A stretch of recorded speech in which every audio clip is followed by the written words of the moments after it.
Kalau tunggu masa sesuai, sampai bila-bila pun takkan mula. Sebab realitinya, masa tak pernah cukup, duit pun tak pernah cukup.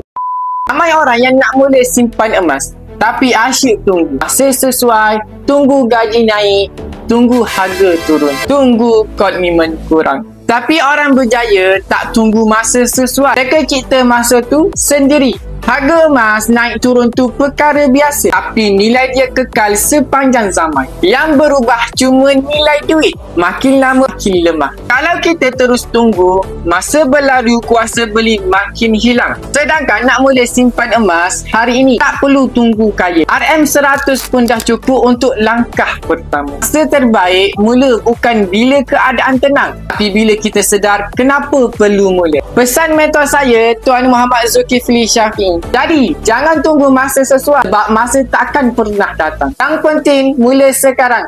Biar kecil hari ini, yang penting kita dah mulakan perlindungan untuk masa depan. Okey, baik tuan-tuan yang mana berminat untuk simpan emas di Public Gold, boleh saja klik link di bio saya.